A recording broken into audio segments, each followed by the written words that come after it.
Hey everybody, Jason Edwards here with Trendify, and today we are talking about GPT-4, and it's just been released, so we're going to just have first reactions here. I want to watch their intro video, talk to you a little bit about what I've discovered just doing my initial research. I'm really excited about learning more about this stuff and bringing it to you guys, not only for the implications of just from the marketing and business side, but just in general for the world. I think it has the ability to affect a lot of different industries. I'm an actor, a film and television actor. I can see things affecting that side of things, also with video and images and just really the creative fields in general. I think it's going to affect a lot as well. So let's watch this video from GPT-4, talk about what I expect to see, and then also I'll do a quick demo if I can, showing you exactly how I'm starting to play around with it. So let's watch this video here. GPT-4 takes what you prompt it with and just runs with it. From one perspective, it's a tool, a thing you can use to get useful tasks done in language. From another perspective, it's a system that can make dreams, thoughts, ideas flourish in text in front of you. GPT-4 is incredibly advanced and sophisticated. It can take in and generate up to 25,000 words of text, around 8 times more than ChatGPT. It understands images and can express logical ideas about them. For example, it can tell us that if the strings in this image were cut, the balloons would fly away. This is the place where you just get turbocharged by these AIs. They're not perfect, they make mistakes, and so you really need to make sure that you know the work is being done to your level of expectation. But I think that it is fundamentally about amplifying what every person is able to do. GPT-4 training finished last August, and everything that's been happening in the past few months up until we've released it has been a giant sprint to make it safer, more aligned, and also more useful. We have put in already a lot of internal guardrails around things like adversarial usage, unwanted content, and privacy concerns. And when we release a model, we know things are not done. We know we have to learn, we know we have to update, we know we have to keep improving all the systems around it to make it suitable for society. To me, the most compelling use cases of these technologies will come from starting with a real human need. The obvious one where these systems have really incredible potential is in education. GPT-4 can teach a huge range of subjects. Imagine giving a 5th grader a personal math tutor with unlimited time and patience. It's a great tool to bring learning to everyone in a way that is personalized to their skill level. GPT-4 brings the dream of having the most useful, helpful assistant to life. It's really about adding as much value to everyday life as possible. The partnership that OpenAI has with Microsoft is to shape this technology into something that's going to be useful for the world. The power of AI, hopefully, is that it can help us be more productive, which ultimately leads to better quality of life. The development of the transistor, of the computer, of the internet, the semiconductor industry, all the programming languages, everything came together to produce AI technology. And while it is very limited, it is already easy to imagine what the impact of a successor many generations down the line will look like. We think that GPT-4 will be the world's first experience with a highly capable and advanced AI system.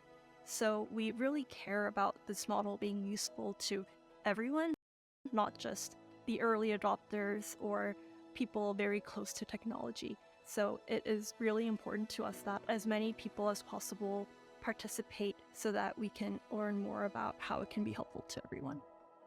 Okay, so I think that this is an incredible advancement. I haven't done a ton with the 3.5 version. I did do a lot of prompts and had it write some blog articles and things just as preliminary research.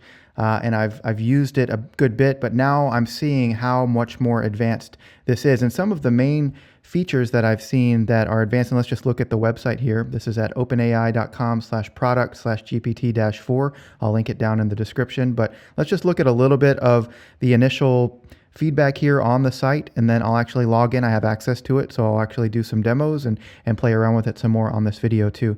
But let's see. So one big thing that I saw, and I know a lot of other people have been talking about this that I've done research about, is the visual input side of it. So the original ChatGPT 3.5 version, you could only, from my knowledge, use text inputs. But now they're using, and I watched another demo video earlier, which I'll link to down below as well.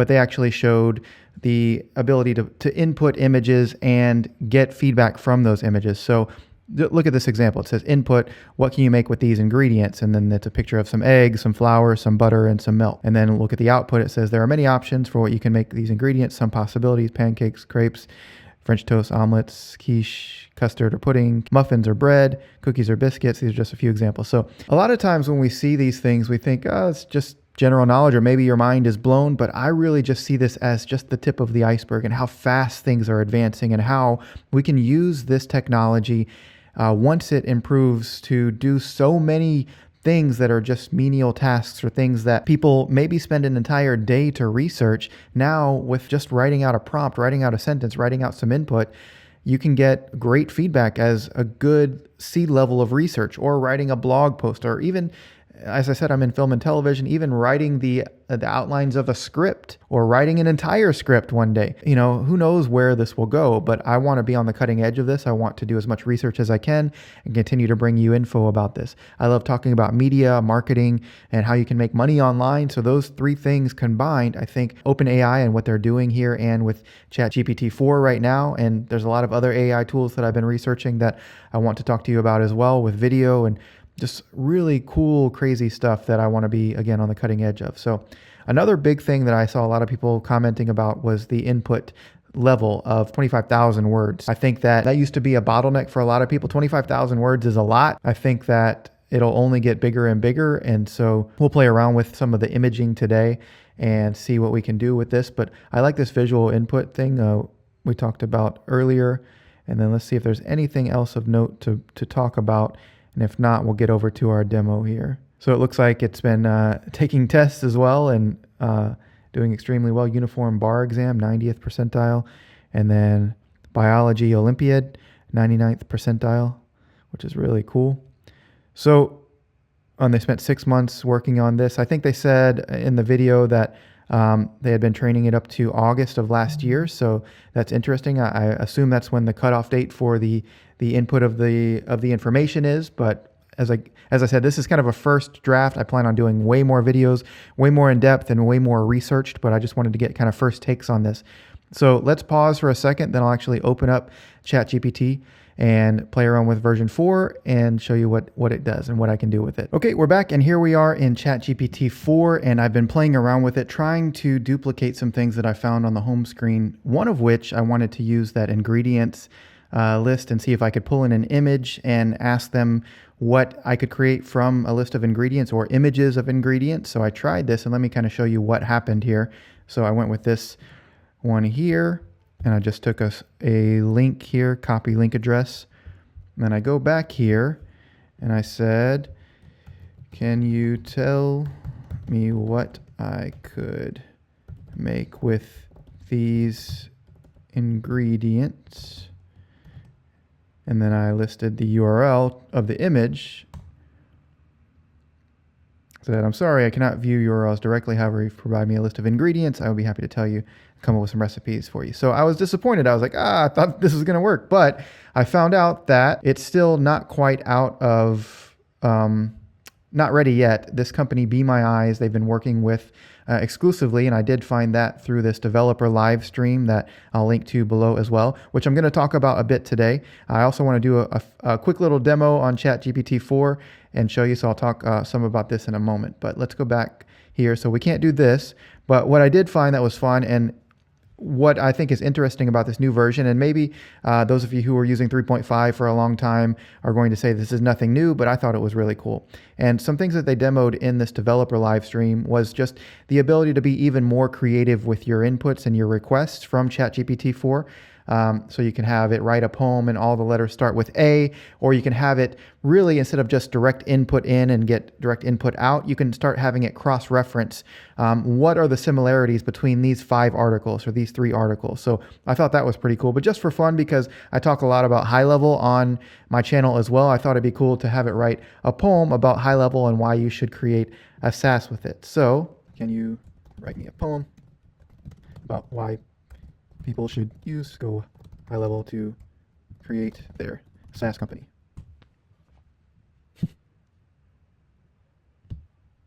So let's check it out. In the world of SaaS, there's a tool to behold, a platform to use, a story to be told. Go High Level, it's the name, a hero in disguise, a solution to help, to grow, and to rise. I won't make you listen to me read the whole thing, but I think it's pretty cool. And like I said, this is all just me, my first pass at looking at this and really just discovering the future potential of this. Once we get images and once we get really good videos that can come out from a text prompt, I mean, my mind is already spinning as all the ways that marketers and creatives can use this stuff as just its own art and in conjunction with what you're already doing. I think there's a lot of really cool potential here. So last thing I want to talk about is something that I thought was really cool here. And I really like, my mind is blown at the way that this worked, and just again, just the ground level of how this is working. But in this demo, and again, I'll link it down below, he does a demo here where he takes a picture of a website, a hand-drawn picture of a website. Let me find it. So this is the hand-drawn picture of a website. It's his joke website. He drew it out on, I believe, a napkin or a scratch sheet of paper here, and it took this image input and it created a website out of it in seconds. Like, I mean, it's not an amazing website, but it created a freaking website. So let me see if I can find the website here. Here it is. I mean, it took the picture of a hand-drawn website written on a napkin and made this joke website out of HTML, and the buttons work and all of that. It's crazy. So think of this a few generations from now, where you can say, make me a WordPress website about pet supplies, and it just creates it. I mean, I think a lot of people really need to pay attention to this stuff because it has implications for designers, for creatives, for programmers, for all kinds of people. It can help you. It can also hurt you if you don't understand the implications of it and how it can affect you. So final thing I thought was cool. I know I probably am not the only one, but I cannot stand doing taxes. And so this part, he actually had it read through tax code and give him some output so that he didn't have to spend all day doing research on the tax code to figure out what deductions were required for, in this case, 2018. Obviously, this model is only up to, I believe it said August of last year. So it's going to need to catch up, and it's going to get faster and faster and better with new input. But just looking at this kind of stuff, like, you can start thinking about all the different industries that will be affected by this kind of technology, right? And some people are just sitting there not paying attention to this, and I think that's going to be a big mistake. Now, do I think everyone's going to go out of work tomorrow? No, but I do think we need to pay attention to this stuff. So that's what I got for you guys today. This is my first pass again at GPT-4. I think it's really exciting to learn about this stuff. I want to keep bringing you more content. I'll be well more versed and experienced with using this stuff as I come out with more and more videos. I'm still going to keep creating content about Go High Level and other softwares and platforms and marketing and how to make money online and all that kind of stuff. But I think they all kind of work hand in hand. So hopefully you got some value out of this. You're going to play around with it yourself, and I'll talk to you again on the next video. Thanks.